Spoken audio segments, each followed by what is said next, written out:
गर्ग संहिता में भगवान श्री कृष्ण और श्री राधा रानी की अलौकिक और रसपूर्ण लीलाओं का बहुत ही विस्तार से वर्णन मिलता है। सामान्यतः लोग कंस और कृष्ण के युद्ध के बारे में जानते हैं, लेकिन बहुत कम लोग जानते हैं कि कंस का दैन्य का साक्षात आदि श्री राधा रानी से भी हुआ था। गर्ग संहिता के अनुसार जब कंस को पता चला कि ब्रज बरसाना में एक परम दिव्य और चमत्कारी लाडली राधा जी का प्राकट्य हुआ है, जो साक्षात शक्ति का रूप है, तब कंस उनसे मिलने बरसाना पहुंचा था। इस प्रथम और एकमात्र मिलन की कथा अत्यंत विस्मयकारी है। जब कंस को यह भनक लगी कि श्री कृष्ण की असली शक्ति बरसाना में वृषभानु जी के यहां लाडली जी के रूप में प्रकट हुई है, तो वह अंदर ही अंदर घबरा गया।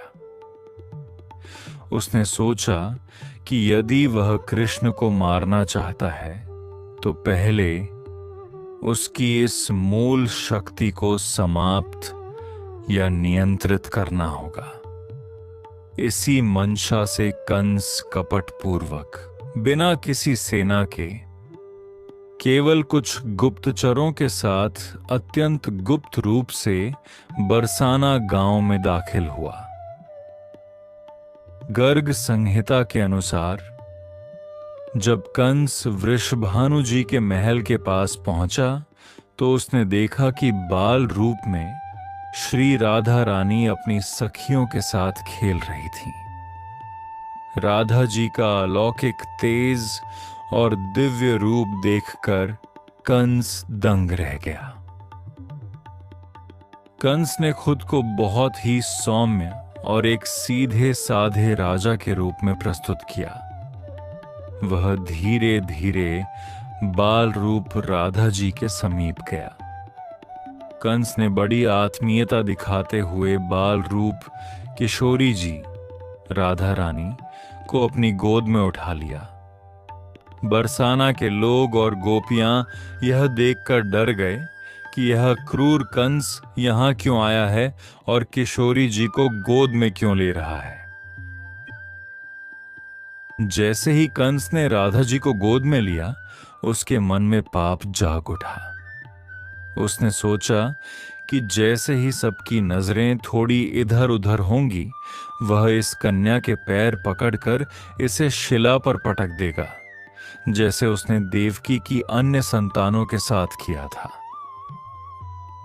लेकिन साक्षात ह्लादिनी शक्ति राधा जी तो अंतर्यामी थी।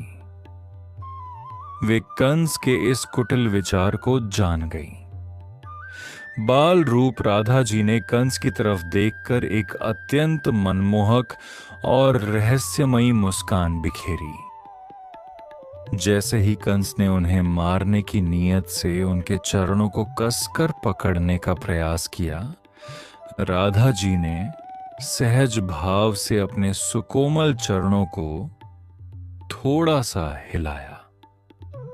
गर्ग संहिता कहती है कि राधा रानी के चरणों का स्पर्श होते ही कंस को एक ऐसा प्रचंड विद्युत जैसा झटका लगा कि उसका संतुलन पूरी तरह बिगड़ गया। उस दिव्य आघात के कारण कंस हवा में उछल गया। वह बरसाना से सीधे उड़ता हुआ मीलों दूर अपनी राजधानी मथुरा के राजमहल के आंगन में जाकर गिरा। इस गिरने के कारण उसकी खोपड़ी और शरीर पर गहरी चोटें आईं और उसका अहंकार चूर चूर हो गया। इसी प्रसंग में गर्ग संहिता और ब्रज की कथाओं में यह भी वर्णन आता है कि जब कंस ने उस दिव्य शक्ति के सामने पूरी तरह हार मान ली तो राधा जी की योग माया शक्ति ने उसे भ्रमित कर दिया। कुछ समय के लिए कंस को ब्रज की गोपियों ने घेर लिया और उसका पुरुषत्व भुलाकर उसे लज्जित करने के लिए लहंगा फरिया, स्त्री के वस्त्र पहनाकर सखी बना दिया। सखियों ने कंस को खूब नचाया और ब्रज की खिरक गौशालाओं में ले जाकर उससे गायों का गोबर तक उठवाया। इस प्रकार कंस, जो स्वयं को त्रिलोक विजेता समझता था, वह राधा रानी की लीला के सामने एक अत्यंत विवश और तुच्छ प्राणी सिद्ध हुआ। महत्व: यह कथा दर्शाती है कि श्री राधा कोई साधारण गोपी नहीं, बल्कि सर्वशक्तिमान श्री कृष्ण की आद्या शक्ति हैं, जिनके मात्र चरण की चोट से कंस जैसा महाबली असुर भी असहाय हो गया था।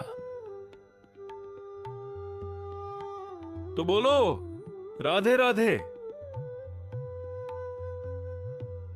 अगर आपको हमारी वीडियो पसंद आ रही हैं तो हमारी वीडियो पर लाइक, सब्सक्राइब और कमेंट करें। अपने दोस्तों के साथ शेयर करना ना भूलें और वीडियो देखने के लिए धन्यवाद।